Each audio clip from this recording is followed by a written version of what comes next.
Teilim 144.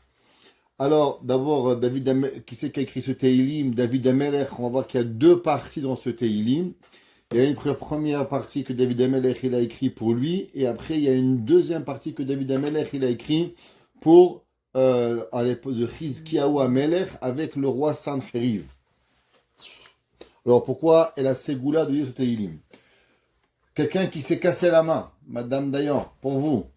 Mishenishbera Yado, quelqu'un qui a eu cassé sa main, alors Tov le Omra le Refoua, pour pouvoir avoir une Refoua complète pour la main, qui disent ce Teilim, à Kadosh Baruch Hu, il fera qu'elle aura plus rien, plus besoin de rien du tout, qu'elle aura Refoua chez les mains. Ayotze la Milchama, celui qui va en guerre, comme aujourd'hui le peuple juif entier, il est en guerre, alors Yomru Veigaber Aloivav, et il gagnera cette guerre de ses ennemis. Veyomar le'achorav arbe pe'amim. Maintenant, dans ce Teilim, il y a une ségoula, non seulement de le dire à l'endroit, mais aussi de le dire à l'envers. Pasouk après pasouk, d'aller de la fin au début. Maintenant, vous savez qu'il y a quelques noms de femmes qui sont des grandes ségoulottes pour pouvoir vous aider et nous aider. Alors, entre autres, il y a quelques femmes qui ont changé le cours de l'histoire. Une des grandes femmes qui a changé le cours de l'histoire était la mère de Shimshon. Qui était Shimshon? Il y avait un homme, il s'appelait Manoach. Manoach, il n'avait pas d'enfant, il avait une femme. Sa femme, elle voulait des enfants, elle priait, et il y a un ange qui est venu et qui lui a apparu, et qui lui a dit qu'elle va avoir un enfant. Cet enfant, il va s'appeler Shimshon, elle va tomber enceinte. Elle va aller voir son mari, elle va lui dire, son mari, il va un peu douter d'elle, le malach, il va revenir, et il va lui dire qu'elle doit devenir nazir, s'absenter de boire du vin, s'impurifier au mort, de manger des raisins, et elle va avoir un enfant qui va diriger le peuple juif. Comment elle s'appelait la mère de Shimshon? Alors elle s'appelait Tselponit, c'est son nom, et tout celui qui a besoin d'une ségoula, alors qu'ils disent le nom de Tzlefonit, et au moment où on dit Tzlefonit son nom, c'est comme une bonne ségoula pour que vous soyez libérés de tout mal qui peut arriver. Pareil, il y a une autre femme qui a marqué le cours de l'histoire. Qui est cette femme qui a marqué le cours de l'histoire? Eh bien, la maman de David Amelech. Vous savez, on avait déjà appris que Yishai, il voulait aller avec une autre femme parce qu'il pensait que lui, il était interdit de venir au peuple juif. Il a voulu aller avec une femme et elle s'est cachée. Elle a pris le blâme pendant des années, comme quoi qu'elle avait trompé son mari. Mais tout ça, elle a fait véritablement pour Akadosh Baruch Hu. Et grâce à ça, elle va recevoir David Amelech. Et qui c'est qu'elle va faire venir? Ni plus ni moins que le Mashiach. Alors comment elle s'appelle? Nitzevet bat Adael. C'est la maman de David Amelech, la femme de Yishai. Tout celui qui a besoin aussi d'une Yeshua, qui dit Nitzevet bat Adael, alors dès qu'elles vont dire le nom de Tzlifonit et Nitzevet bat Adael, vous allez avoir de grandes Yeshuot chez vous, dans votre famille. Ce Teilim, vous allez lire le 144.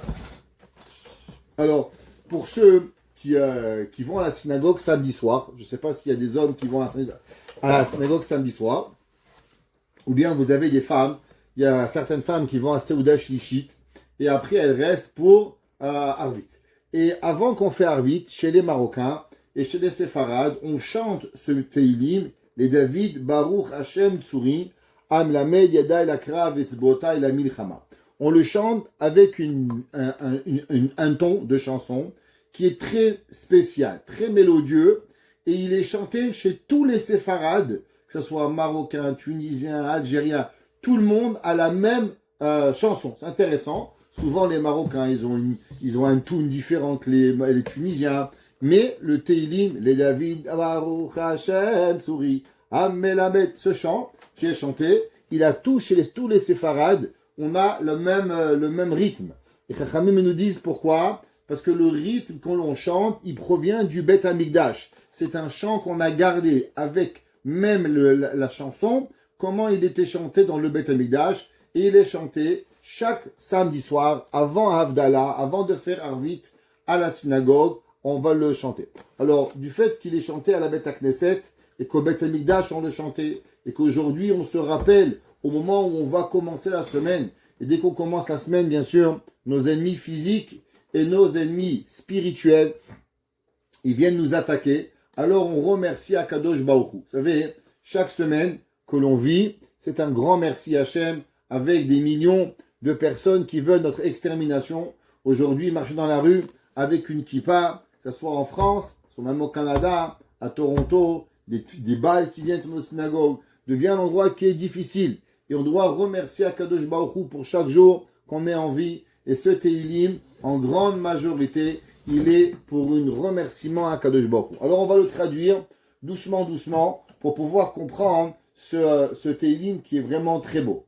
Alors d'abord, David Amelech, ici, il va remercier Hachem. David Amelech, ici, c'est lui-même qui remercie Akadosh Baruch Hu par rapport à ce que David Amelech, il a été sauvé de tous ses ennemis. D'abord des ennemis physiques, qui avaient Shaoul, Goliath, qui voulaient le tuer. Par la suite, les enfants de Shaoul, Achitophel, Doeg, et ainsi de suite. Tous les ennemis qui sont venus envers David Amelech. Alors David Amelech, il dit David, Baruch Hashem Tsuri. Toi, Kadosh Baruch Hu, tu es mon rocher. Qu'est-ce que ça veut dire, tu es mon rocher? Un rocher, c'est une roche, il n'y a rien à faire, c'est solide. Essayez de casser une roche, vous allez vous casser la tête. Ouais, vous ne pouvez rien faire. David Amelech, il dit pareil, à Kadosh Baruch Hu, il est le rocher. C'est lui le plus fort et c'est lui qui m'a protégé. Qu'est-ce que David Amelech, il veut dire? Tsuri, que les gens, ils voyaient David Amelech comme un grand soldat, un valeureux soldat. On aurait pu croire que David, il est fort. David Amelech, il dit, moi, je suis rien. Qui c'est qui m'a protégé dans toute ma vie? C'est seulement Akadosh Baruch Hu. Amlamed, Yadai, la Krav, Etzbeotai, la Milchama. David Amelech, il dit, pourquoi je remercie Akadosh Baruch Hu? Amelamed, il a appris, Yadai, mes mains, la Krav. La Krav, c'est le combat. Comme le Krav Maga. Vous savez le mot Krav Maga, ça vient d'ici. Amlamed, Yadai, la Krav. Qu'il a appris mes mains à la guerre. Etzbeotai, la Milchama. Vous savez que Chachamim nous disent que David Amelech, bien sûr, il était un général, mais David Amelech, il était aussi un homme très fort. David Amelech, il allait en guerre, et David Amelech, il pouvait tuer 800 soldats par jour. Vous savez ce que ça représente, 800 soldats? C'est pas la mitraillette, là. On parle avec une épée, et se battre avec un bouclier, homme par homme, et David Amelech, il est tué. David Amelech, un jour, Chachamim, ils nous disent, la Gemara, elle nous apprend que David Amelech, dans Chagiga, dans Moed Katan, pardon, elle disait que David Amelech, il est allé à la guerre, et quand il est à la guerre, il a tué 800 soldats. À la place que David Amelech était tellement heureux, David Amelech a dit à Hachem, je suis pas encore parfait. Vous vous demandez pourquoi David Amelech, tu es pas parfait? Pourquoi David Amelech, tu te plains? Est-ce qu'un homme humain, il peut tuer 1000 soldats? Est-ce que c'est possible? Est-ce qu'un homme, il peut tuer 800 soldats? C'est déjà le maximum qu'on a vu. David Amelech, il dit pas du tout. C'est marqué dans Parashat Kitavo, le passou qui dit Echa yirdof echa echad elef echa yirdof echad elef yirdof revava. Que quoi? Que c'est marqué que des fois un homme il peut tuer, il peut faire peur à 1000 personnes. Comme ça c'est marqué. David Amelech il a dit si un homme à la Torah il peut arriver à faire 1000 personnes, il peut le tuer. Alors pourquoi moi j'ai tué que 800? Si j'ai tué que 800, ça veut dire que je dois encore travailler ma émouna. Je dois travailler mon rapprochement avec Kadosh Baruch Hu. Parce que si j'avais été au summum, alors j'aurais pu tuer 1000 personnes. Et David Amelech, il dit, d'où j'ai eu cette force? Est-ce que vous croyez que j'ai la force parce que je suis fort? Non. C'est Akadosh Baruch Hu. Tsuri amelamed yadai la krav. Etzbaotai la milchama. Qu'est-ce que ça veut dire? Etzbaotai la milchama. David Amelech, vous savez quand des fois vous attrapez quelque chose pendant très longtemps, qu'est-ce qui se passe? Eh bien, vous n'arrivez plus à lâcher. Prenez votre main, prenez un stylo et serrez fort le stylo. Comme ça, pendant 5 minutes, 10 minutes. Après, vous n'allez pas pouvoir ouvrir la main. La main, elle reste attachée. Pareil, David Amelech, il dit, Etzbaotai la milchama. Comment ma main, elle arrive à s'ouvrir? Ma main, elle arrive à fermer. Comment ma main, elle est capable de pouvoir maintenir un glaive pendant tellement de temps? David Amelech, il pouvait faire la guerre du matin au soir. Et quand David Amelech, il rentrait, qu'est-ce qu'il faisait? Il se douchait, il allait au Beth Midrash, et David Amelech, il répondait à toutes les questions de halakha, de toutes les femmes qui avaient, à savoir si elles devaient aller au mikvé, à savoir si elles étaient pures, à savoir si elles étaient impures, à savoir si c'était moutard, si c'était assour. David Amelech, il s'asseyait, et il avait, alors parce qu'il était fatigué, épuisé d'avoir fait la guerre, David Amelech, il dit normalement, mes doigts, ils ne devaient plus s'ouvrir, ils devaient rester collés à mon glaive. Et tzbaota il a milchama. Mais du fait que c'est Akadosh Baruch qui ouvrait mes mains et qui fermait mes mains, alors c'est pour ça que j'avais ni crampe, ni mal au bras, ni rien. Akadosh Baruch c'est lui qui a tout fait pour moi. David Amelech, il continue, il dit, Chasdi umtsudati. David Amelech, il dit, d'où ça provient tout ça?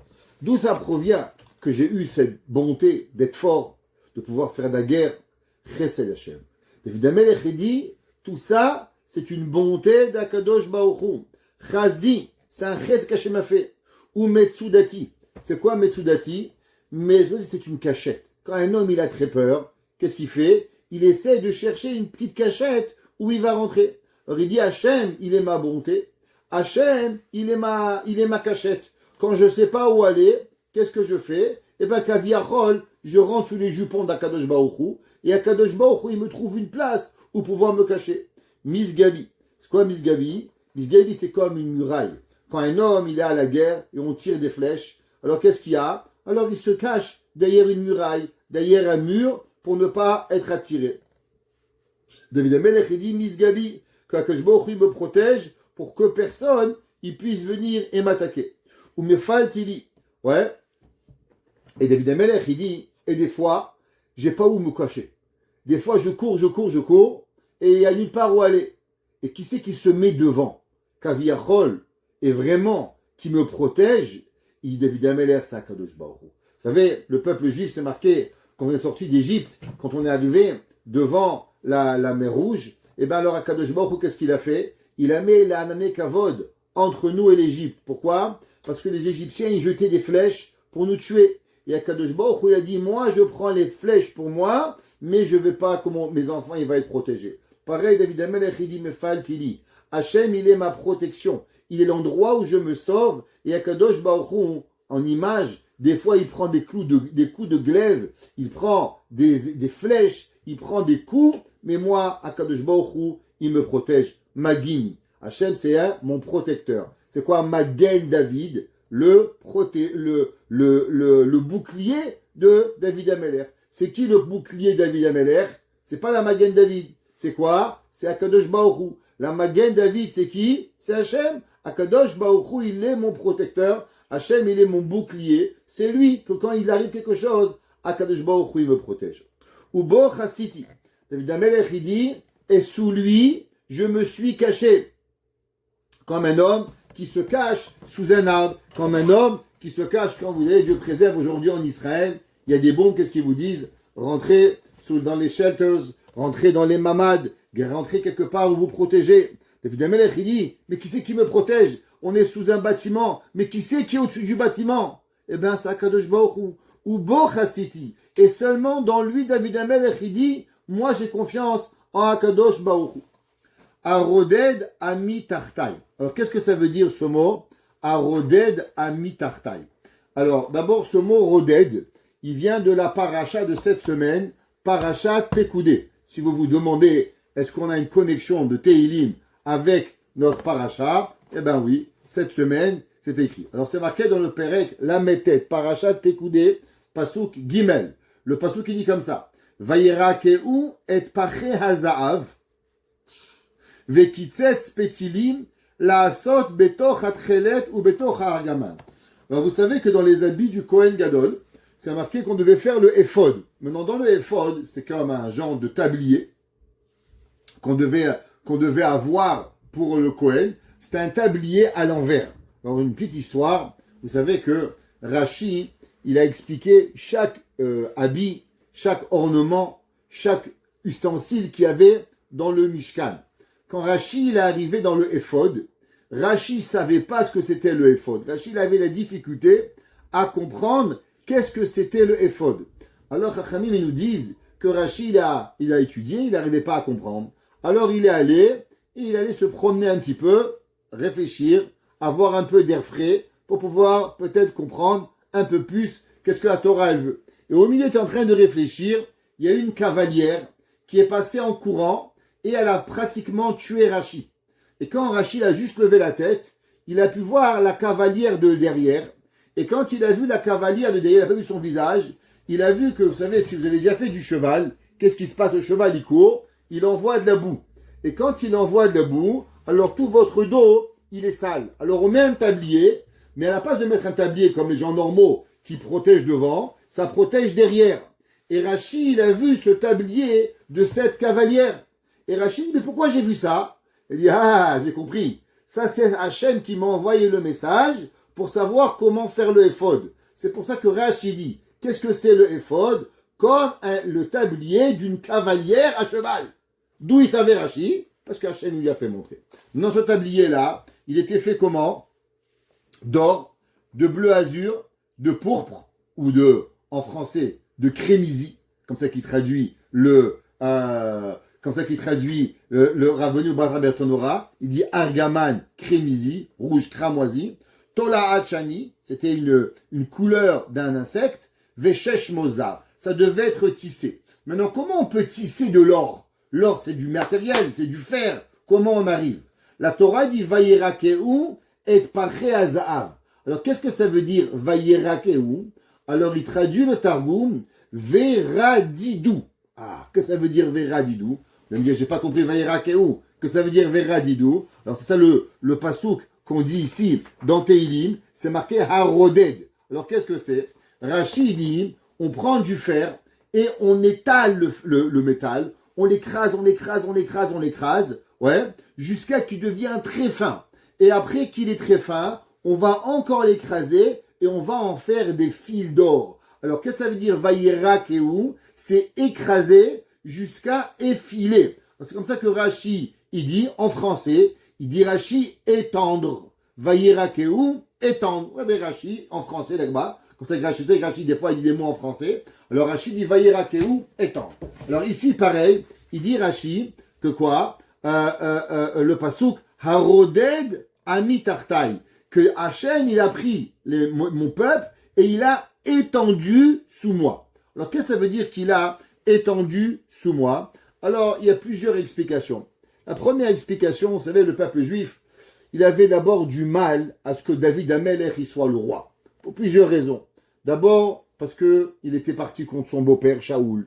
Ça avait créé de la discorde. De plus, que David était roux.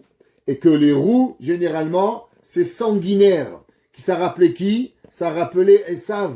Dans notre Torah, je ne sais pas si vous avez fait les dessins, quand on était petit, on dessinait Esav, roux. Ouais, Yaakov, mignon, blond. Ouais, Esav, roux. Yaakov, David Amel, roux. Qu'est-ce qu'on a choisi un roi qui était roux? Il était le plus petit de sa fratrie. Pourquoi on l'avait choisi? Alors, il y a eu beaucoup de mal aux tribus de pouvoir accepter David. Et ça a pris du temps jusqu'à ce que David Amelech il devienne. Ça a pris exactement 7 ans, que vous sachiez. 7 ans pour que David Amelech il soit roi. C'est pas facile, c'est pas passé en un jour. Le royaume, David, il n'a pas été en une seconde. Alors David Amelech, il dit que à Roded, ami, que tu as étalé doucement mon peuple sous moi jusqu'à qu'ils m'ont accepté. Rashi, il dit non, on ne parle pas ici du peuple juif, mais il dit de qui on parle de toutes les nations du monde. Et de qui il parle? Alors si vous voulez savoir l'actualité, il dit Rashi, je vais vous lire un Rashi, c'est incroyable, il dit Rashi, ouais, de qui pas encore, pardon une seconde. Rashi dit, de qui on parle? De toutes les nations.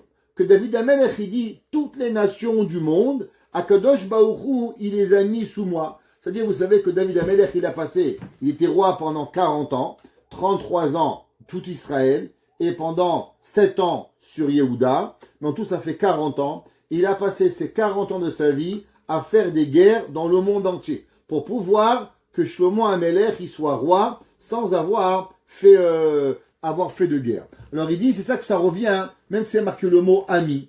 Ami, c'est un singulier, mais il dit Rashi, du fait qu'on parle de tous les peuples, alors on ne parle pas des peuples, mais on parle du peuple du monde qui s'est soumis à David Amelech. Dit Rashi, le passouk Gimel, Hachem, Dieu, Ma Adam, qui est l'homme? Vate da'eu, que tu le connais. David Amelech, il dit, Pshat, sans Rashi, c'est que David Amelech, il dit à Dieu, moi je suis qui? Comment ça se fait que tu t'occupes de moi? je suis un humain. Toi, Akadosh Baruch Hu, Melech Malchei HaMelachim, Akadosh Baruch Hu, tu es le plus grand, tu es le plus beau, le plus intelligent. En un mot, qui je suis pour que tu sois mon ami? Vatedai ou c'est Milachon Yeda, connaître. David Amelech, il dit Hachem, à combien je dois te remercier que tu as pris de ton temps, que tu as pris de ton amour pour pouvoir me donner à moi de l'affection. D'où est-ce qu'on sait que le mot Vatedai ou Yedia, c'est affectif? On voit la Torah 2 fois. La première fois avec Avraham Avinu.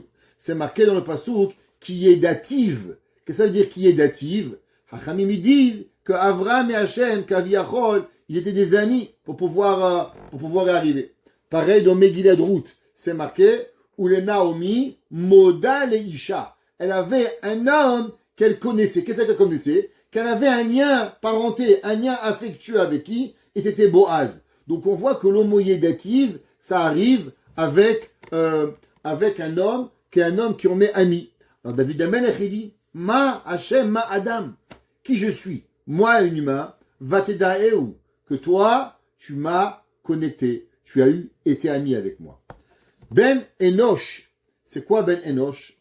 Alors Enosh, ouais, c'est marqué dans la Tefila, Ata chonen le Adam Da'at ou melamed le Enosh Bina. Quelle différence entre Adam et Enosh? Tous les jours vous dites Ata chonen le Adam Da'at ou le Enosh Bina vechonenu meitecha chokhma bina badat baruch ata Hashem chonen Da'at. Alors Adam, c'est le plus bas niveau de l'humanité. Au-dessus, c'est Enosh. David Amelech, il dit Ben Enosh. Moi, je suis pas un Enosh. Mon père, qui était Yishai, qui était un homme tzaddik, lui, c'était Enosh. Moi, je suis seulement Ben Enosh, Vatecheshaveu. Et que, qu'est-ce que moi, le fils de mon père, je n'ai rien fait. Et qu'est-ce que tu as? Tu m'as donné de l'importance. Non seulement tu m'as aimé, mais en plus, tu me donnes de l'importance. David Amelech, il dit, je comprends pas. Qu'est-ce que j'ai mérité d'avoir tout ça? J'ai rien mérité. Rashi, il n'a pas exactement la même lecture. Et Rashi nous a ouvert le journal aujourd'hui, New York Post. Alors, c'est qui le New York Post d'aujourd'hui? De quoi on parle dans le New York Post d'aujourd'hui? D'une nation qui s'appelle la Perse. Et qu'est-ce qu'ils sont? Musulmans. Dit Rashi. Intéressant. Hachem Ma Adam. C'est qui cet homme? Vatedae ou que tu es bien avec lui. Il dit Rashi, de qui on parle? Ma Paras ve Ishmaël. Pourquoi les Iraniens et les musulmans, les Fanecha, pourquoi tu leur donnes ce pouvoir de faire du mal aux Juifs? Intéressant. David Amelech, il y a 3000 ans, il parle que la Perse, elle est Ishmaël. Il y a 3000 ans, la Perse, elle n'avait rien à voir avec Ishmaël. Rien à voir. La Perse, c'était un pays et l'Arabie, c'était un autre pays. Rashi dit que David Amelech, il a prophétisé à la fin des temps que la Perse sera musulmane. Et Akadosh Baruch, David Amelech, il dit à Dieu, s'il te plaît, Akadosh Baruch, pourquoi tu leur donnes tellement de force? Qu'est-ce qui se passe? Que eux, ils font malheureusement l'inverse de la volonté de Dieu. Pourquoi tu les laisses dans leur un coup et khalas au baruch et qu'on finit avec eux? Ma paras ve Ishmael fanecha qui est datam le harbot lahem gedula. Pourquoi tu leur donnes ce pouvoir mondial? Qu'est-ce qu'ils t'ont fait? Pourquoi? Vous imaginez comment il y a 3000 ans, Rashi, David Amelech, il a déjà prophétisé que il y avait l'islam serait arrivé en Iran. Incroyable. Ouais, la révolution de 1970, déjà, c'est marqué dans Rashi. Alors, Adam, la Hevel Dama. Qu'est-ce que ça veut dire? Adam, la Hevel Dama. Un homme, toute sa vie, c'est quoi? C'est l'homme, il croit, par exemple, prenez Khomeini, ouais, moi. Et à la fin, une bombe, khalas, tout est fini, tout s'arrête. L'homme, il pense souvent qu'il est, mais en vérité, tout s'arrête en une seconde. L'homme, c'est comme une buée. Quand vous parlez vous mettez dans le froid, vous connaissez à Montréal quand il fait froid, vous n'avez pas oublié encore. Ouais, il n'y a pas longtemps. Ouais, vous marchez, vous parlez, ça fait de la buée. Ouais, quand vous marchez, vous croyez que vous fumez une cigarette, vous fumez pas une cigarette, il n'y a rien. C'est du rire. Qu'est-ce qu'il y a? Rien du tout. Mais pourtant, quand vous marchez, vous avez l'impression, qu'est-ce qu'il y a? Rien. Il dit, Adam, la hevel dama. À quoi l'homme y ressemble? À la fumée que quand tu marches dans le froid, tu fais de la fumée, mais tu es rien du tout. Ketzel over, comme de la, tsel, ça s'appelle de l'ombre qui passe. Qu'est-ce que ça veut dire? Dans la vie, il y a plusieurs genres d'ombre. Par exemple, si vous allez à New York, vous avez les gratte-ciel. Alors les gratte-ciel, le matin, si vous allez à New York, à Manhattan, il n'y a pas beaucoup de soleil. Pourquoi? Parce que les gratte-ciel, ils créent beaucoup d'ombre. Énorme l'ombre qui arrive. Plus le jour il se lève, quand le soleil il est au zénith, il n'y a plus d'ombre. Et après, de nouveau, l'ombre elle va revenir de l'autre côté. Ouais. Maintenant, combien il mesure le bâtiment, le gratte-ciel? 100 mètres, 200 mètres. Pourtant, qu'est-ce qui se passe? Il y a des avions. Combien ils mesurent des avions? Des Boeing? 300 mètres, 400 mètres. Et pourtant, quand ils passent, qu'est-ce qu'ils font? Ils font de l'ombre en une seconde, même pas on le remarque. David Amelech, il dit, il y a des gens dans le monde, ils sont comme un avion, comme un oiseau. Ils peuvent être géants, mais comme ils volent, alors leur ombre, elle a même pas le temps de te protéger pour une seconde. Même pas ça te rafraîchit pour rien. Ketzel over, Adam la hevel dama. L'homme, il est comme cette buée qui est rien. Ketzel over, comme cette ombre qui fait que passer comme un avion, comme un oiseau qui vient et que il passe et que l'homme il a rien. Il y a une autre explication sur cela. Ouais, que un homme, la force d'un homme, elle est quoi? Elle est quand l'homme il combat. Par exemple, Trump, qu'est-ce qu'il a? Trump, il est en crise d'identité. Pourquoi?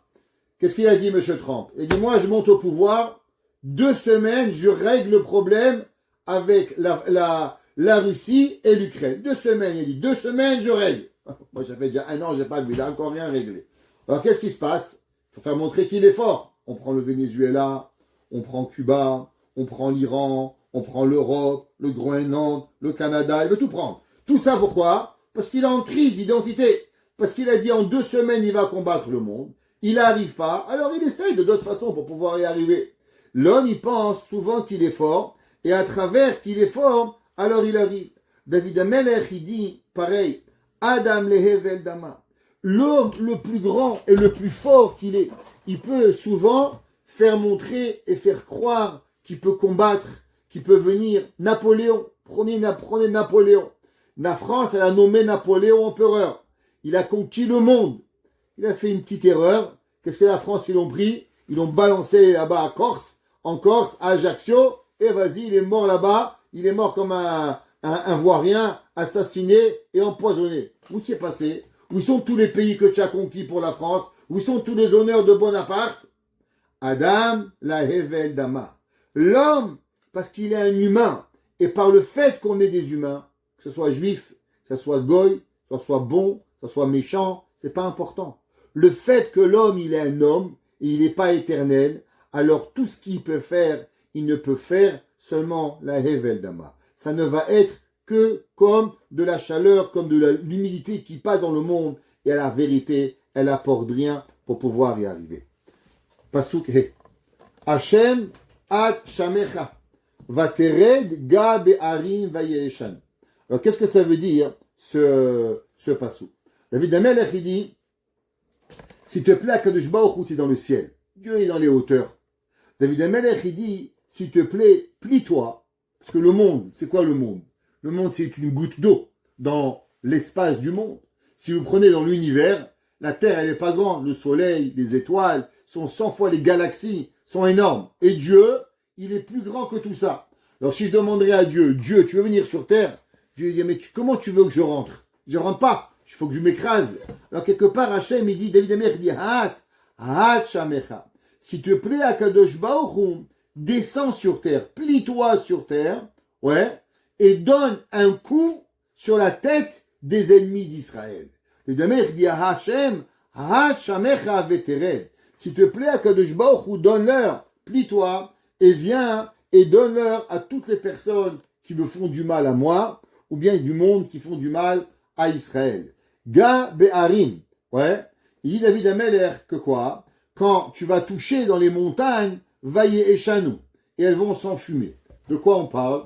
Kaviachol, je ne sais pas si vous avez vu quelques vidéos aujourd'hui, quand les missiles ils touchent, à peine ils touchent la montagne, ils touchent un endroit, boum, ça fait une explosion. David Amelech, il dit pareil, s'il te plaît Hachem, juste descends un petit peu sur l'Iran là-bas, sur Téhéran, pouf, Kalas, Hezbollah, pif, allez, petit coup là-bas, bam, finito, basta la familia. David Amelech, il dit Hachem, t'as pas besoin de grand-chose, juste tu le touches. Hein, vous connaissez la fameuse blague. Il y avait un jour un gars, il voit le bon Dieu, il arrive au côté comme ça, il dit Hachem, tu es le plus grand, tu es le plus beau, tu es le plus riche, tu es tout. Alors Hachem, il écoute. Il s'est marqué dans Teilim, Elev Shanim Be'enecha Keyom Itmol. 1000 ans, c'est comme un jour. Donc 1 milliard, c'est comme un sou. Dieu, donne-moi un sou. Il dit pas de problème, attends une minute. Ok, alors, là, Hachem, il est tout, Akadosh Baruch Hu. David Amelech, il dit Hachem, ça te fait quoi de toucher un petit peu certains endroits? Juste touche-les. Et après, il va arriver, qu'est-ce qui va arriver pour pouvoir y arriver? Comme on voit dans la Torah, d'où est-ce qu'on sait que le mot toucher ne veut pas dire toucher, mais veut punir? Par exemple, on a vu Avraham, Yaakov Avinu. Quand Yaakov Avinu, il s'est bagarré avec le malach, qu'est-ce qui s'est marqué? Vaillé avec Ishimo.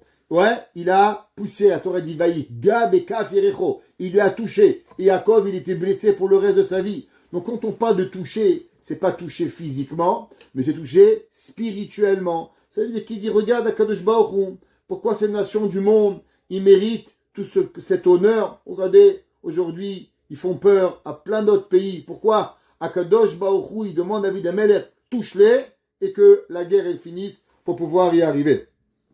Ok? Alors, il y en a qui disent le Sefarno, pardon, le Radak et le Seporno, il dit, de qui on parle? Ha Chamecha Vatega Gam Beharim, c'est qui les montagnes? Les montagnes, ce ne sont pas les pays, mais les montagnes, ce sont les dirigeants. Que quoi? Les présidents, les rois, que eux, ils sont appelés les montagnes du pays. La France, de quoi elle s'enorgueillit? Du Mont Blanc. Le Mont Blanc, la grande montagne. L'Himalaya, hein, là-bas en Chine, c'est l'Himalaya. Chaque pays, c'est sa montagne, c'est sa gloire. Donc, pareil, c'est un machal. On parle de ses dirigeants. Tu veux que Hachem descend et va punir les dirigeants de ce pays. Et bien sûr, à Kadosh Baruch Hu, il n'y a pas Hachem, il est grand, il n'y a rien qui arrive.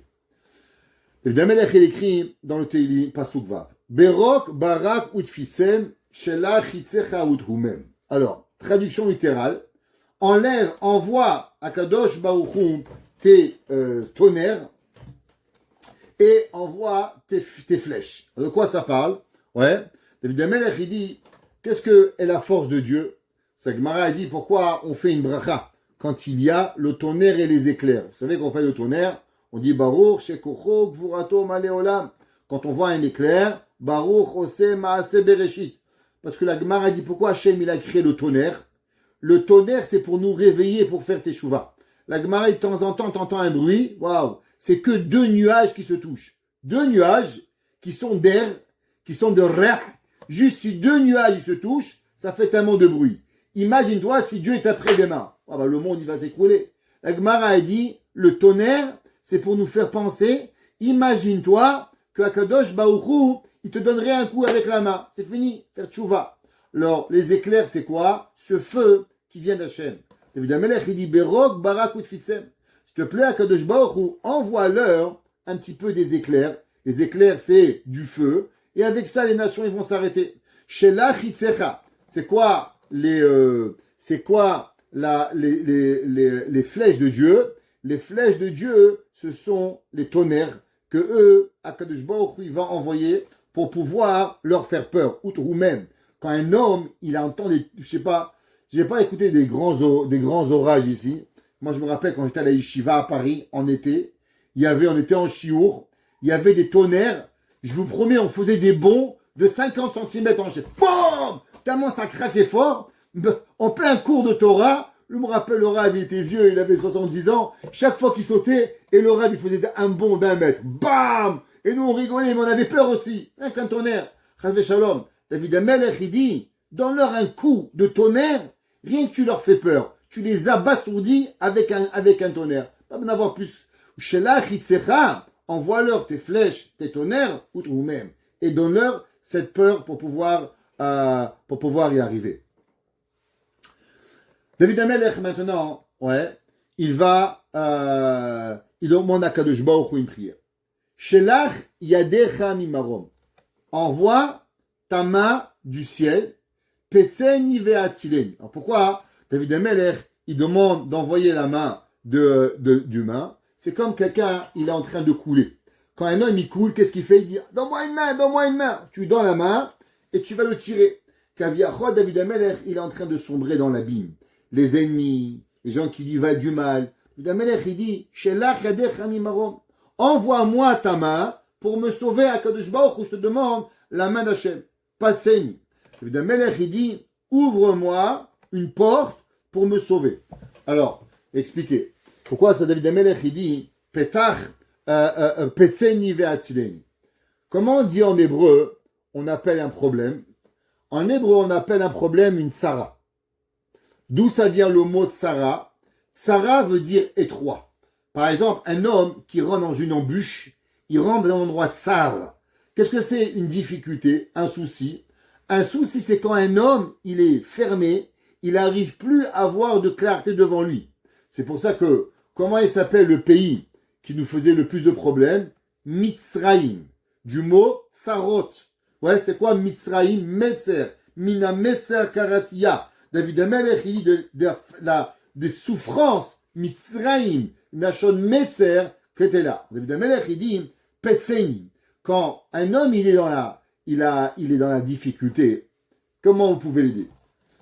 Généralement, la meilleure façon que vous pouvez aider une personne, c'est pas d'enlever son problème. Parce que ça, vous allez rien faire. Demain matin, il va de nouveau avoir le même problème. Mais c'est lui donner et lui faire montrer que, en vérité, dans sa vie, c'est pas l'obscurité, c'est la lumière. Quand vous arrivez à mettre du soleil, de la lumière, de la vie, de l'espoir dans la vie de quelqu'un, alors un homme, il arrive à s'en sortir. David Amelech, il dit des fois, moi je suis complètement fermé. S'il te plaît, Kadosh Baruch Hu Petzeni, ouvre-moi une porte. Fais-moi montrer qu'il n'y a pas que des souffrances, qu'il y a aussi des solutions. Je vais à la synagogue, on arrive, on me parle, on vient. Regardez aujourd'hui, un petit exemple. Aujourd'hui, c'était journée verglas. Ouais, vous avez vu. Alors, généralement, tous les jours, on va chercher le manger à la yeshiva chez quelqu'un qui est adorable, tzaddik, mamash. Tous les jours, il nous aide. Aujourd'hui, pas d'école. Pas d'école. J'arrive, pas de quoi manger au Bachurim. Oh, je me rappelle, quelqu'un, il va m'aider. Ok. Je rentre à la maison, j'ai chiour, l'heure du chiour, il est en retard. Top. J'arrive devant la yeshiva. Oh, aïe, aïe. Mais j'ai pas prévu le souper mercredi soir pour les Bachurim. Ils sont là. Je dis à Kadosh Baruch Hu, s'il te plaît, Kadosh Baruch Hu, je vais aller étudier maintenant. J'ai pas trouve-moi une solution. J'arrive devant la yeshiva, une boîte fermée, quelqu'un qui a écrit une note pour les Bachurim. Un souper complet d'un traiteur livré devant la yeshiva. Il y a Kadosh Baruch Hu Petzeni. Moi, je vais étudier. Moi, je cherche dans ma tête comment je vais faire. Le bon Dieu me dit, pourquoi c'est toi qui nourris les Bachurim? Est-ce que c'est toi qui les nourris? C'est pas toi qui les nourris, c'est Akadosh Baruch Hu qui les nourrit. J'ai pas besoin de toi, c'est un service que je te donne. J'arrive devant la yeshiva, une boîte fermée, les haricots verts, la viande, le poisson, incroyable. Au-dessus, Marco, cadeau pour les Bachurim. Petzeni.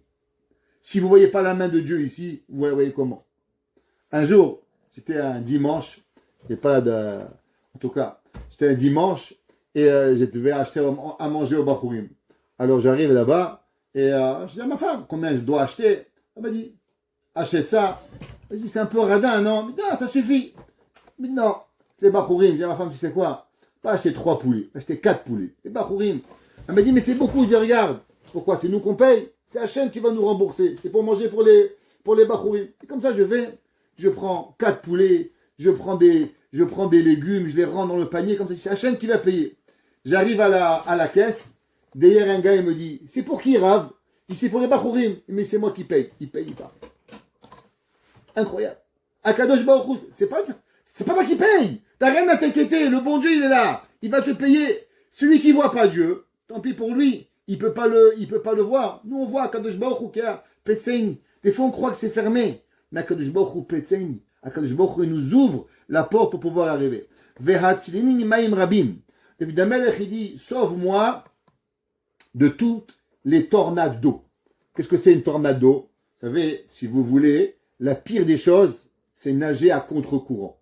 Un homme, vous savez, quand il nage, vous savez, les nageurs professionnels, comment ils arrivent à nager tellement vite? Parce que eux, ils se mettent de l'eau en courant, et ils nagent à contre-courant, et ils musclent leurs muscles comme ça, pour pouvoir arriver. David Amelech, il dit, la vie, des fois, elle est nager à contre-courant.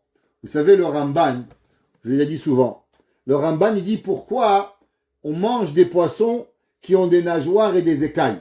Pourquoi on a besoin de ça? Qu'est-ce que la Torah a besoin? Il dit le Ramban, parce qu'un poisson qui a des écailles et des nageoires, il peut nager à contre-courant. Un poisson qui n'a pas des écailles et des nageoires, il nage qu'avec le courant. Et il dit alors, il dit parce qu'un juif, il ne doit pas aller avec le courant. Un juif, il va à contre-courant. Tout le monde, il fait A, nous on fait B. Tout le monde, il fait B, nous on fait C. Pour pouvoir prendre la force de aller à contre-courant, on mange le poisson qui va à contre-courant. C'est une des raisons pourquoi on mange du poisson le Shabbat.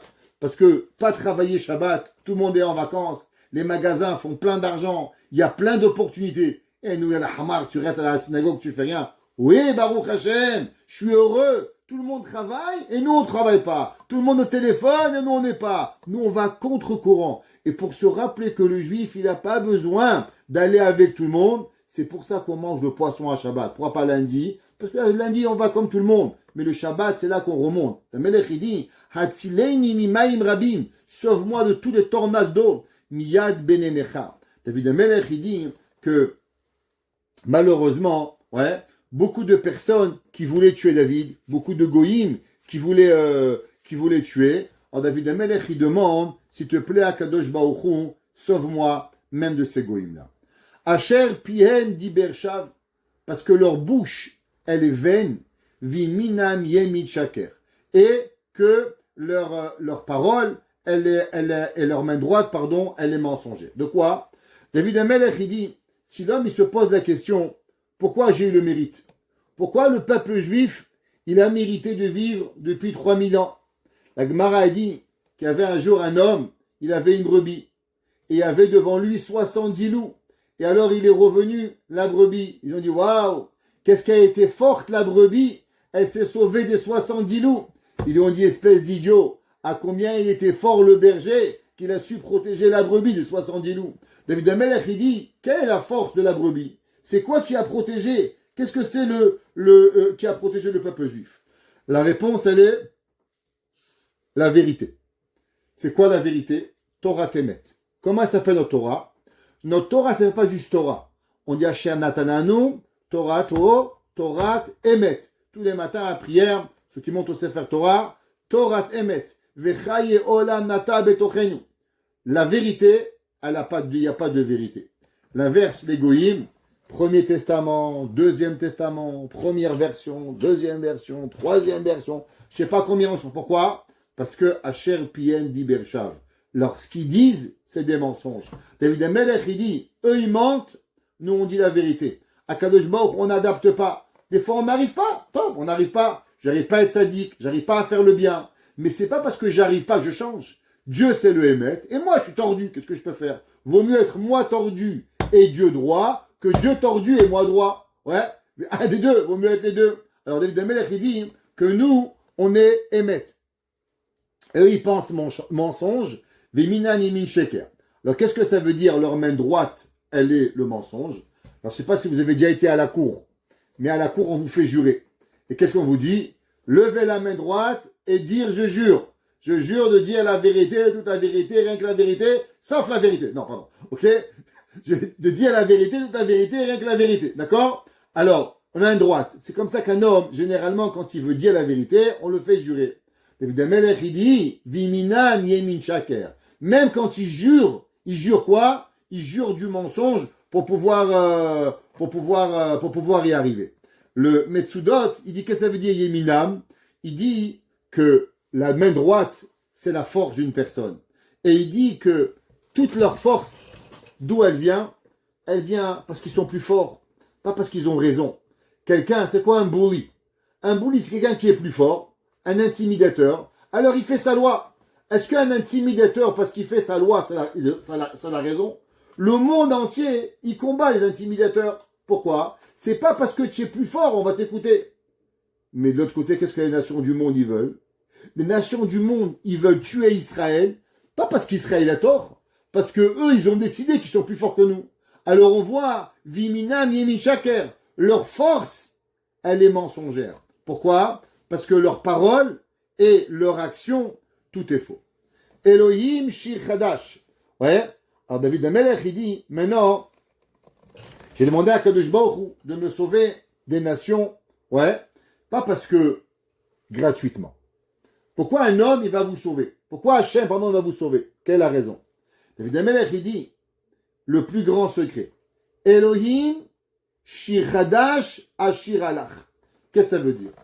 Chachamim, ils nous disent que si vous voulez que Hachem vous sauve, qu'est-ce que vous devez faire?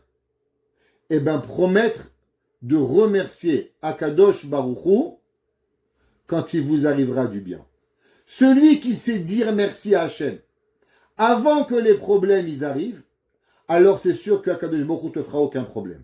Mais si une personne, il a une difficulté, il dit Hachem, sauve-moi. Et au moment où tu me sauves, je vais faire une Seudat Oda'a. Je vais remercier Akadosh Baruch Hu. Je vais dire Nishmat, Ségoula, que sa prière elle va être écoutée. David Amelech, il dit Hachem, tu sais pourquoi tu vas me sauver? Elohim Shir Chadash Ashir Alach, une nouvelle chanson je vais te composer. Pachi Babiloula. Merci Hachem. Merci Boré Olam de ce que tu m'as donné. Akadosh Baruch Hu. Benevel Asor Azamrilach. David Amelech, il dit comment? Avec la parole et même la musique. Une nouvelle musique, je vais te composer pour pouvoir y arriver. Un homme, il doit savoir que la raison des difficultés, ils nous viennent parce que Hachem, il veut qu'on prie. Alors si on prie avant, on évite. Et si dès qu'on commence, on dit merci Hachem, alors automatiquement. Je vous invite à écouter une histoire magnifique. Racontée par monsieur Binyamin Benamou. Vous savez, les histoires de Shabbat de Torah Box. Sur le remerciement d'Hachem cette semaine. Si vous voulez, je vous la poste après sur le site. Mais elle est exactement par rapport à ça. Extraordinaire. Je vous envoie l'histoire par la suite. D'accord? Maintenant, David Amelech, il a parlé par rapport à lui-même, il a remercié. Maintenant, David Amelech, il va prophétiser par rapport au roi Chizkiyahu. Alors, je vous explique un petit peu. On est à la fin du premier temple. Et vous savez qu'il y avait en Eretz Israël, Israël était partagé en 3 parties. Il y a ce qu'on appelle la Judée, il y a la Samarie, et il y a Ever HaYarden. C'est quoi Ever HaYarden? C'était en dehors du Jourdain, où il y avait là-bas 2 tribus et demie. Il y avait un roi qui s'appelait Sancheriv. Sancheriv, il avait une folie. Et le roi Sancheriv, qu'est-ce qu'il a fait? Alors, lui, il a décidé de chambouler le monde. Qu'est-ce qu'il a fait, Sancheriv? Sancheriv, il a pris les Français, il les a mis en Allemagne, il a pris les Allemands, il les a mis en Suisse, il a pris les Suisses, il les a mis au Portugal, et il a mélangé tout le monde. Pourquoi? La Gemara a dit, parce que Sancheriv, il voulait contrôler le monde, et en déplaçant le monde, en créant une crise géopolitique, alors tout le monde serait instable, une instabilité géopolitique, alors il va devenir le roi du monde. Alors il a fait ça, et il a commencé par les 2 tribus et demie. Après il est arrivé en Samarie, et il a exilé aussi tout le Shomron avec toutes les tribus. En tout, il a exilé 10 tribus. Il restait seulement 2 tribus, Yehuda et Binyamin. Et David Amelech, Sancheriv, Sancheriv va dire à Chizkiyahu Amelech, il va dire, regarde, fais pas la guerre avec moi, accepte de quitter Israël, et je te donne un pays exactement comme Israël, au Liban peut-être, en Arabie Saoudite, tu sais pas, va, choisis un pays, je te donne, mais fais pas la guerre. Fais pas la guerre, et moi, je t'épargne. Le Navi, vous savez, à l'époque, chaque roi, il avait un prophète. Comment il s'appelait le prophète? Yeshaya un Navi. Yeshaya un Navi, Isaiah, prophète Yeshaya, qu'il était à Yerushalayim. Alors, il va le voir, le roi Chizkiyahu, et il lui demande, dis-moi, Yeshaya Navi, qu'est-ce que tu penses que je fais? Est-ce que j'accepte le deal de Sancheriv et je quitte Israël et on sauve tout Israël, il n'y a pas de mort? Ou bien on reste? Yeshaya Navi lui dit, si tu fais Messirut Nefesh, Hachem il va te donner Sancheriv dans ta main. Sancheriv, qu'est-ce qu'il fait? Il amène 1 milliard de soldats en Israël. 1 milliard. Pas 1000, pas 100. Je ne sais pas si vous savez ce que c'est 1 milliard. 6 millions de juifs. Imaginez-vous 1 milliard. 1 milliard, c'est tout le continent américain. Tout le continent américain, il y a 1 milliard. 300 millions en Amérique, 50 millions au Canada. Tout le continent américain, Amérique du Sud, Amérique du Nord, c'est 1 milliard. C'est ça qu'il a amené Sancheriv. Et il a créé, autour de Jérusalem, il a créé un matzor. Il a créé que plus rien qui rentre, plus rien qui sort, et malheureusement, pour étouffer les Juifs. Akadosh Baruch Hu, il dit à Yeshaya, dis à Sancheriv de tenir bon, et Akadosh Baruch Hu, il va te sauver. Qu'est-ce qui se passe? Dieu, Sancheriv et ses soldats vont dormir. C'était le soir de Pessah. C'est la Haftara que l'on dit à Pessah, histoire de Sancheriv. Et qu'est-ce que Hachem il fait? Il ouvre les oreilles des malachim, des soldats de Sancheriv, et tous les gens de Sancheriv, toute l'armée de Sancheriv, va tous mourir. 1 milliard de soldats. Il y a une discussion, combien il va en rester vivant? Est-ce qu'il va rester vivant un soldat pour raconter au monde l'histoire, ou il va rester 10 soldats? Ça dépend. Il y en a qui disent, il y a des midrash qui disent qu'il y a un soldat qui est resté, et il y a un midrash qui dit qu'il va rester 10. Hachem a tué toute l'armée de Sancheriv. Et c'est sur ça que le deuxième Teilim, à partir du Teilim 11, que David Amelech, il va parler. Juste, j'ai oublié le Pasuk Yud, pardon. Je pensais que j'ai tourné la page trop vite. Le Pasuk Yud, David Amelech, il dit, Anoten Teshua la Melachim, celui qui donne une vitalité au roi, Apotse et David Avdo Mecher Revra'a. De quoi ça parle ici? Vous savez qu'il y avait Shaoul. Shaoul Amelech, il voulait tuer David. Quand Shaoul Amelech voulait tuer David, alors il arrivait à un moment où il allait presque tuer David. Et à ce moment-là, on est venu dire à Shaoul que quoi? Que les Pélishtim, les Palestiniens sont rentrés en Israël. Et David Amelech et Shaoul Amelech a dit, ok, oublie David maintenant, on doit sauver Israël. Et il va aller en guerre avec les Pélishtim. Et il ne va pas tuer David. David Amelech, il dit, Hachem, tu as sauvé 2 rois. Quels 2 rois? Le premier, c'est moi. Parce que, en faisant que les Pélishtim sont rentrés en Israël, alors Shaoul ne m'a pas tué. Mais aussi, Shaoul a été sauvé. Pourquoi? Parce que si Shaoul avait tué David, il aurait tué Mashiach. Et la faute que Shaoul il aurait eue d'avoir tué Mashiach, elle aurait été impardonnable. Alors il dit David Amelech, Anoten Teshua la Melachim, que tu donnes la délivrance au roi. Qui est roi? David et Shaoul. Apotse et David Avdo, Mecher Revra'a, et qui a sauvé David de l'épée du mal. Alors pourquoi ça s'appelle l'épée du mal? Alors, parce que David Amelech, il savait que Shaoul était un tzaddik, et que être sauvé d'un tzaddik, c'est beaucoup plus difficile que d'être sauvé d'un rachat. C'est pour ça qu'il lui dit, tu as sauvé David Amelech, tu m'as sauvé de l'épée de David, de Shaoul Amelech, qui a été, Bémet, s'appelle Cherevra, l'épée mauvaise, parce que j'ai failli mourir. Alors on vient dans le Pasuk Yud Aleph avec Sancheriv. Petzeni ve'atzileni miyad benenecha. Il dit, David Amelech, s'il te plaît, Akadosh Baruch Hu, sauve-moi, de la main des peuples étrangers. De qui on parle? Comme je vous ai dit, de Sancheriv, qui est venu à travers et avec ses milliers de soldats. Alors, s'il te plaît, sauve-moi. Asher, Piem, Dibershav, Vimina, Shaker. Que quoi? Que toi, David Amelech, eux, ils parlent du mal. Et que, tandis que moi, si je vais être sauvé, alors à tout jamais, je vais être récompensé et remercier Akadosh Baruch Hu de tout le bien que tu m'as fait. Asher, Banenu Kintiim. Alors, David Amelech, il dit, quelle est la raison pourquoi Dieu, il a sauvé Chizkiyahu Amelech? Quelle est la raison? Alors, juste donner une petite préface. Qui était le roi Chizkiyahu? Le roi Chizkiyahu était un roi tzaddik. C'est marqué dans Melachim qu'il n'y avait pas eu un roi aussi bon et aussi juste dans le peuple juif que Chizkiyahu. Chizkiyahu Amelech, il est venu malheureusement d'un père pas tzaddik et il va avoir un fils pas tzaddik, mais lui, il va servir Hachem de tout son cœur. Et à l'époque de David Amelech, à l'époque de Chizkiyahu Amelech, le peuple juif avait une connaissance en Torah qui était hors pair.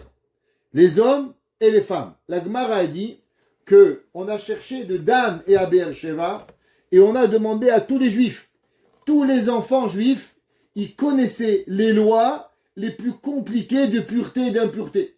Midan et à Beersheva, la Gemara a dit, qui étaient connus de tous les lois de pureté et d'impureté.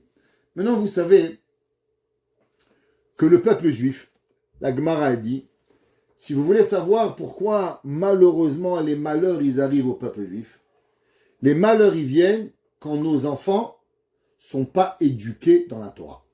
Alors, je dis pas que les enfants font pas la Torah parce que des fois les parents ils font ce qu'ils peuvent. Et des fois il y a des parents ils pleurent, ils étudient, ils amènent à l'école, ils font tout ce qu'il y a et l'enfant il n'écoute pas. On peut pas y arriver. Des fois c'est pas dans nos mains.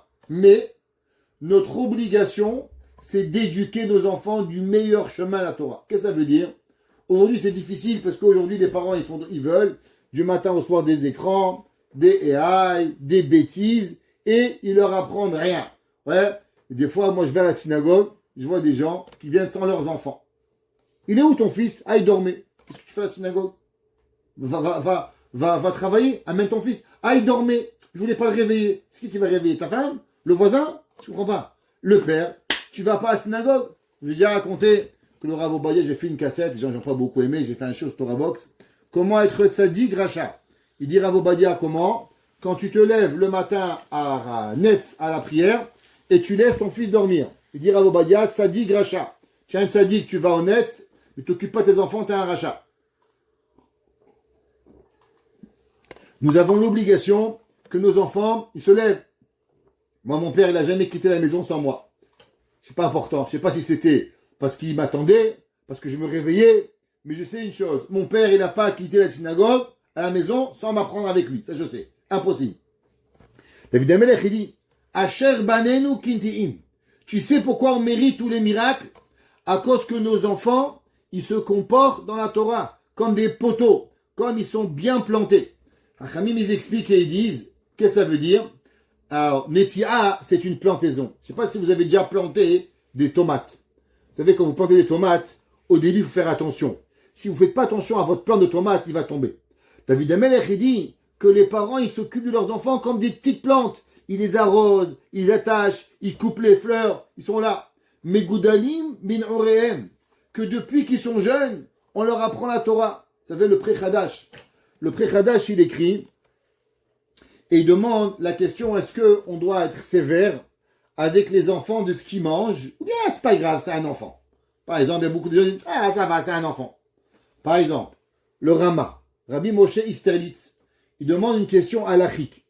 Et il demande si à l'époque il n'y avait pas le lait materna. Vous savez, aujourd'hui vous avez la poudre materna, Baruch Hashem. À l'époque, une maman elle devait allaiter. Si une maman n'avait pas de lait, il fallait payer une nourrice. Et il n'y avait pas le choix. Il y avait des femmes, leur job était de nourrir les bébés. Il n'y avait ni biberon, ni wallo. C'était comme ça. Maintenant, le Shulchan Aruch Roman, le Rama, il demande, qu'est-ce qui se passe s'il n'y a pas de nourrice juive? Il n'y en a pas. Il n'y a qu'une nourrice goy. Est-ce qu'on a le droit de prendre une nourrice goy pour nourrir le bébé? Le bébé n'a pas crevé de faim. Il va manger quoi? Une baguette. La baguette à la française à 3 mois, il va mourir le bébé. Le Rama, il dit, d'abord, il faudrait demander à la nourrice qu'elle mange cachère. Comme ça, c'est déjà moins grave. Mais il dit, c'est vrai que c'est permis, mais ne te pose pas des questions quand l'enfant il va grandir, que l'enfant il va devenir des mauvaises midotes. Pourquoi? Il dit le Rama, parce qu'un enfant quand il mange, quand il est petit, ce qu'il mange, c'est ça qui va définir sa vie. Le Pré-Khadash il dit, un enfant qui mange sans bédika, ouais, il va devenir un amaretz. Un enfant qui mange pas Chalav Israël, midodraot, ça arrive. Les parents, on a l'obligation de faire tout ce qu'on doit faire pour pouvoir éduquer nos enfants dans le chemin de la Torah. Et pas attendre qu'ils ont 20 ans. C'est pas grave, il va faire le choix. Il fera aucun choix. Le Yetzer Hara, il n'y a pas le choix. Vous voyez les enfants qui sont pas bien quand ils sont petits, ben, moi j'en ai rarement vu à 20 ans. Maman, j'aimerais bien être religieux. Il n'est pas religieux, il va aller faire du planche à voile. C'est pas ce qu'il va faire. Ouais, la Torah c'est pas ça. Il dit, Megoudalim bin Orenu. Benotenu, nos filles, Kezaviot. Qu'est-ce que ça veut dire? Alors vous savez, quand vous construisez une maison, vous faites un plancher. Qu'est-ce qu'ils font, les travailleurs? Ils se mettent dans un coin et ils ont un compas. Et ils calculent l'angle. Quand l'angle il est droit, tout est droit. Si l'angle il est tordu, ta maison est tordue. Pour pouvoir construire, on fait un compas et on construit en angle pour pouvoir y arriver. 45 degrés, 75 degrés, comme tu veux ta maison, mais il faut un angle. David Amelech, il dit, Benotenu, nos filles, Kezaviot, elles sont comme l'angle. L'angle, il est parfait. Pareil, nos filles, elles ont la pudeur, elles ont les midot, elles sont parfaites. Mechutavnot, tavnitechal. Et elles se comportent comme les kelim du binyan, d'une maison que l'on fait, qui sont droits. Elles n'essayent pas. Mais avenu meliim, nos coins, ouais, ils sont remplis, je vais un peu vite, ouais. David Amelech, il parle autant de Chizkiyahu que quoi, comme je vous ai expliqué, qu'on a vérifié de Dan et à Beersheva, et on n'a trouvé aucun Amaretz. Tout le monde était rempli de Torah. Mais avenu meleim, ils sont pleins. Mefikim mizan elzan, et ils sont remplis. C'est quoi? Rashi dit que les greniers étaient remplis de manger d'année en année. Tellement il y avait de Torah, alors Akadosh Baruch Hu, il faisait que les greniers, ils se remplissaient et qu'il y avait l'abondance qui arrivait. Sonnez-nous, mais alifot. Nos petits bétails, par milliers, meruvavot, par dizaines de milliers, bechutzotenu, qui sont dans nos demeures. Qu'est-ce que ça veut dire? Par milliers ou par dizaines de milliers? Comment ça marche? La Gemara dans Masechet Betsa. La Gemara dans Masechet Betsa, elle dit comme ça, qu'il y avait un jour une histoire avec Rabbi Eliezer. Rabbi Elazar ben Azaria, la Gemara dit qu'il avait une vache, et sa vache, elle avait un fil sur la tête. Et Chachamim et lui discutaient, est-ce que une vache, elle a le droit de sortir avec ce fil sur sa tête Shabbat ou pas? Je vous explique. Vous savez que Shabbat, non seulement vous devez garder Shabbat, mais même votre animal n'a pas le droit de travailler Shabbat. C'est interdit. Ça veut dire que vous ne pouvez pas envoyer votre vache, votre cheval travailler. C'est interdit. L'animal doit se reposer. Ta femme, tes enfants, ton animal, ton âne, tout le monde doit se reposer Shabbat. La Gemara, elle parle, est-ce que ce ruban, c'est un poids, ou ce ruban, c'est pas un poids, c'est pour faire joli. La Gemara dit, tu sais, Rabbi Elazar ben Azaria, il avait sa vache, au singulier, qu'elle avait ce ruban sur la tête. La Gemara dit, je comprends pas. Rabbi Elazar ben Azaria, il avait une vache. Qu'est-ce que tu me dis, parato chez Rabbi Elazar? Rabbi Elazar ben Azaria, il apportait chaque année 13 000 veaux en maaser. Vous savez qu'il y avait la dîme qu'on devait apporter, qui devait apporter 13 000 veaux. Donc dit la Gemara, combien de veaux il avait? Ça veut dire au moins 130 000. Pourquoi? Parce que si tu amènes 10% des veaux et tu amènes 13 000, ça veut dire qu'il avait Rabbi Elazar ben Azaria minimum 130 000 veaux qui naissaient chaque année. Et il en donnait 13 000. Alors, la Gemara dit non, t'as raison, Rabbi Elazar était milliardaire. Seulement, il avait une vache d'une voisine, que la voisine, elle est sortie avec ce ruban. Et Rabbi Elazar ben Azaria, il n'a rien dit. Alors, on l'appelait la vache de Rabbi Elazar ben Azaria. Mais, combien il avait? Lui, des milliers de veaux. Il dit le pasouk ici. Qu'est-ce que ça veut dire? Sonnez-nous, mais alifot. Les moutons par milliers, mais rouvavot par dizaines de milliers. Combien on donnait en maaser? Des milliers. Mais combien on avait à nous? Mais révivot par dizaines de milliers. Si on donne à 10 000, c'est qu'on a 10 000. Si on donne 2 000, c'est qu'on a 20 000. David Amelech, il disait qu'au temps de Chizkiyahu Amelech, du fait que les enfants étaient remplis de Torah, du fait que les filles étaient tsniout, du fait que les gens connaissaient la Torah, alors il y avait l'abondance. Aloufeinu. Qu'est-ce que c'est Aloufeinu? Aloufeinu, c'est les gros bétails. Alors, Tsonenu, Tson, c'est les petits bétails, les moutons, les petits bétails. Aloufeinu, El Carne, les gros bétails. Mesoubalim, ils étaient porteurs. Porteurs de quoi? Alors là, il y a deux explications. Ce que ça veut dire, les vaches étaient porteuses, c'est qu'elles étaient tellement grosses, tellement il y avait l'abondance qu'elles mangeaient, que quand tu les voyais marcher, elles avaient l'air de plus pouvoir marcher. Tellement elles avaient du poids d'abondance du manger. Ou bien, vous savez à l'époque comment les animaux, comment on transportait le poids? On transportait le poids sur les animaux. Les chevaux, c'était pour marcher pour les hommes, et les vaches et les ânes, c'était pour porter le poids. Alors le Ibn Ezra, il dit, Aloufeinu mesoubalim, nos taureaux, nos gros bétails sont remplis d'abondance, de poids, combien on peut acheter. En peretz ve'en yotze, nos ouvertures sont pas cassées. Ve'en yotzet ve'en tsevacha birchovoteinu. David Amelech, il dit, aujourd'hui en Israël, il y a des pleurs. Aujourd'hui en Israël, il y a des cris. Tout le monde pleure, Hachem, aide-nous. Mais il y avait une époque où il n'y avait rien. Il n'y avait pas d'ouverture dans les murailles. Il n'y avait pas de cris dans les rues. Tout le monde était heureux. Pourquoi? À cause qu'on étudie la Torah. Ashrei ha'am shekachalo.